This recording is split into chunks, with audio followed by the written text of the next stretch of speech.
Stanley decided to go to the meeting room. Perhaps he had simply missed a memo.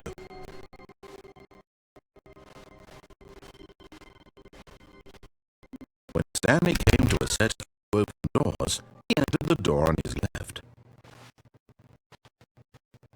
This was not the correct way to the meeting room, and Stanley knew it perfectly well. Perhaps he wanted to stop by the employee lounge first, just to admire it. Ah, yes, truly a room worth admiring. It had really been worth it after all, just to spend a few moments here, but eager to get back to business, Stanley took the first open door on his left.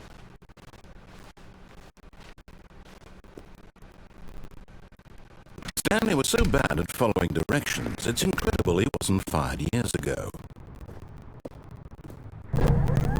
Look, Stanley, I think perhaps we've gotten off on the wrong foot here.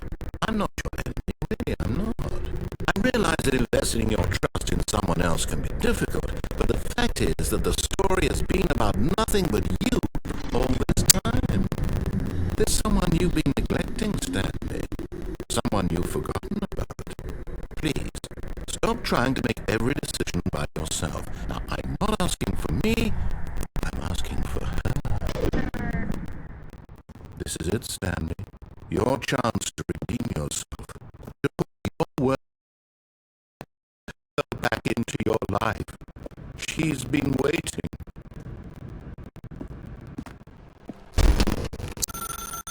Ask her, Stanley. You need to be the one to do this. Oh, no, you can't. Did you just unplug the phone? But that wasn't supposed to be a choice. How did you do that? You actually chose incorrectly? I didn't even know that was possible. Let me double check.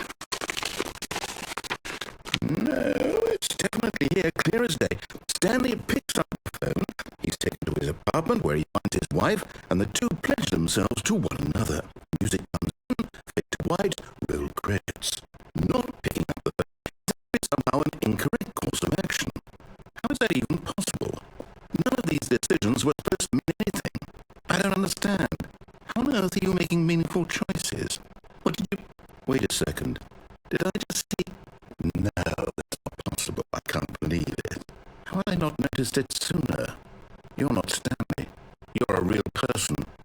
I can't believe I was so mistaken. This is why you've been able to make correct and incorrect choices. And to think I've been letting you run around in this game for so long. If you'd made any more wrong choices, you might have negated it entirely. It's as though you completely ignored even the most basic safety protocol for real-world decision-making. Or did you not grasp the severity of the situation?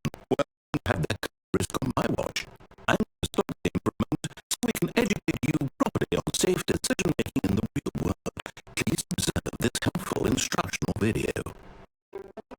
Right. It's the best part of being a real person. But if used incorrectly, it will be the most dangerous. For example, in this scenario, a hypothetical real person named Rupert has a choice. He could invent a machine that eliminates food shortages across the world to make life better for all people. Or he could spend years of hard work forgetting how to read. Which choice would you make? Remember that unlike here, the real world makes sense, and at no time should you make a choice that does not conform to rational logic. If you find yourself speaking with a person who does not make sense, in all likelihood, that person is not real. Allow the person to finish their thought, then provide an excuse why you cannot continue talking. Turn to a partner and practice saying, "My goodness, says it for 30. I'm supposed to be having a bad sack and crack."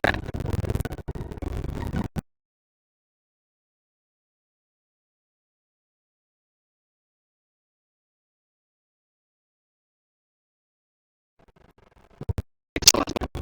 Making choices on a regular basis is the best part of a healthy decision-making process. Most medical professionals recommend making at least 8 choices per day. Do you make more than 8? Less?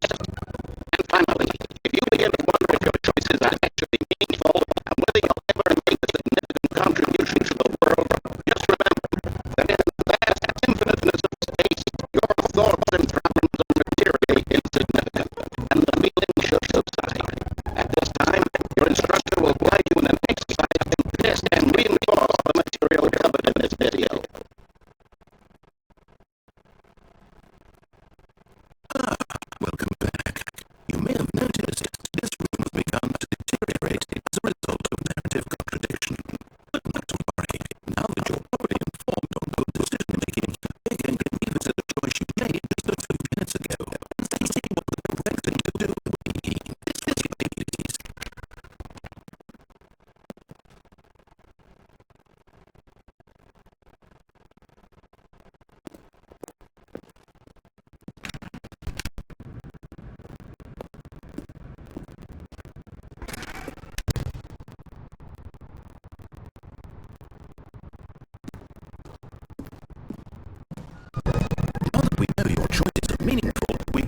you jumping off the platform and dying.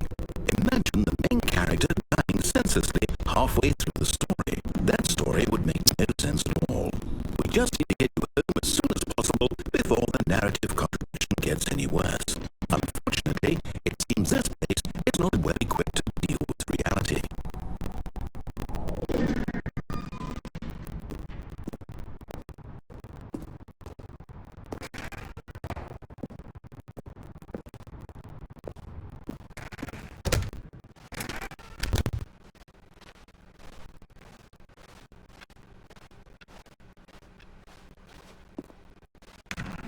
Almost there. You'll take the door on the left, back to the correct ending, the story will have resolution once again, and you'll be home free in the real world. Now remember, all you need to do is behave exactly as Stanley would.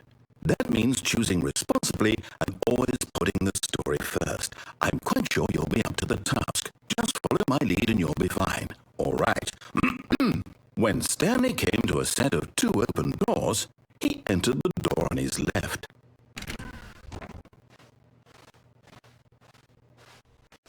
No! Why did you do that? Quickly, hurry back in the other direction. Perhaps we're not too late.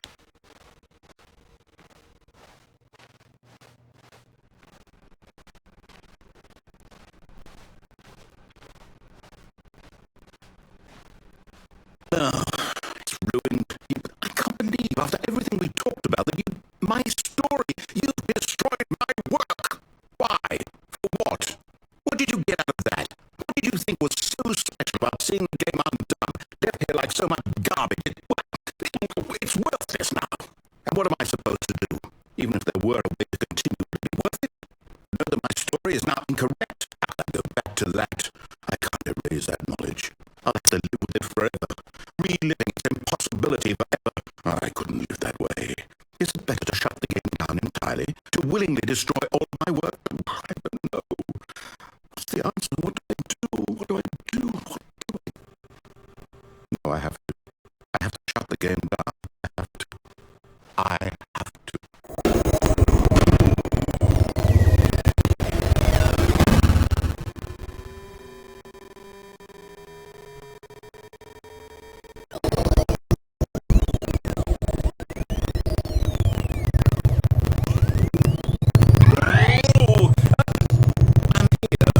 I'm still here in this pile of rubbish, with you.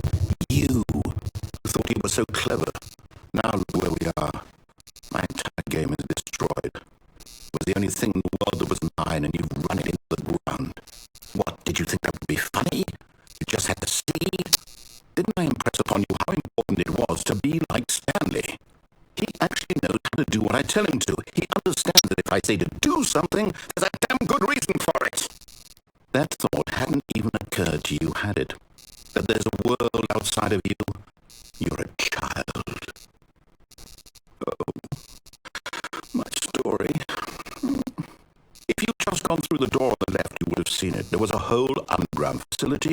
You would have destroyed it and been victorious. It would have been so perfect. I worked so hard on it. I tried so hard to make... behave exactly as Stanley would. That means choosing responsibly and always putting the story first. I'm quite sure you'll be up to the task. Just follow my lead and you'll be fine. All right. When Stanley came to a set of 2 open doors, he entered the door on his left.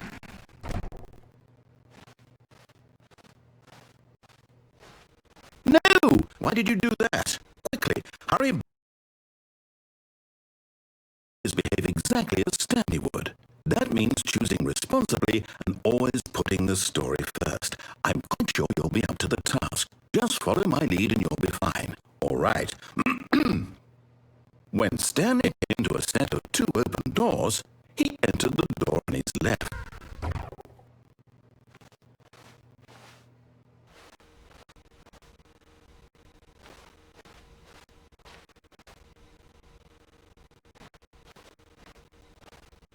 No! Why did you do that? Quickly, hurry. Behave exactly as Stanley would. That means choosing responsibly and always putting the story first.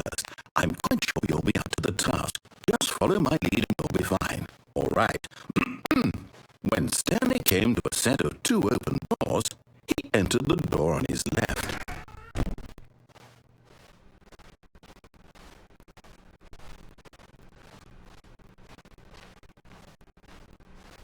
Yet there was not a single person here either.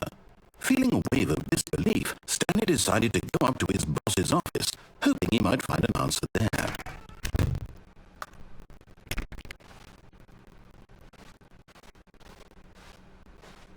Coming to a staircase, Stanley walked upstairs to his boss's office.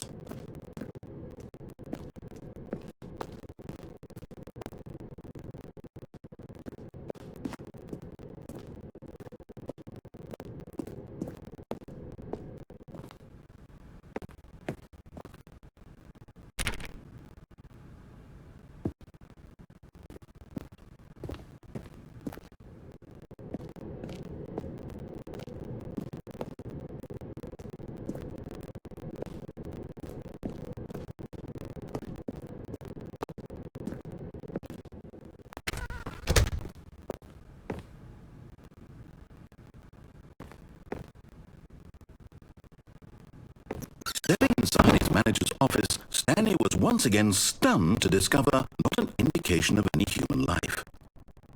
Shocked, unraveled, Stanley wondered in disbelief who orchestrated this, until he saw the door with a voice receiver next to it.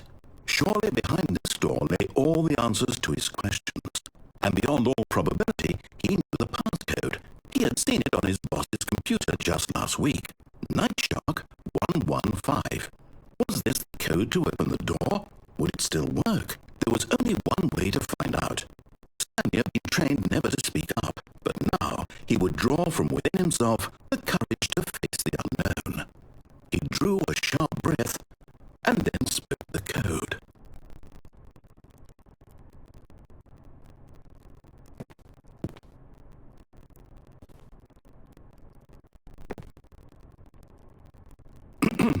Stanley spoke the code. Nightshark 115. He spoke it into the receiver, right there on the wall.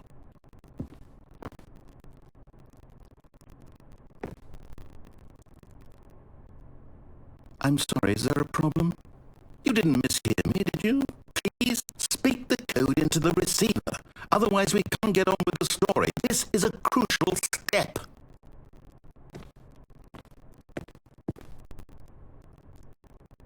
Okay, fine, you're not going to do it, but you know what? It's pretty humiliating to bring you this far, only for you to suddenly decide you have better things to do.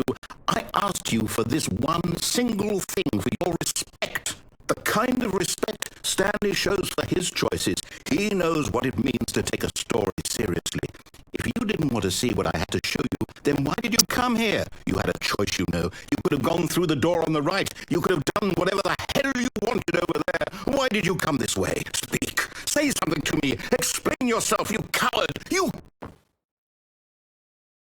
When Stanley came to a set of two open doors, he entered the door on his left.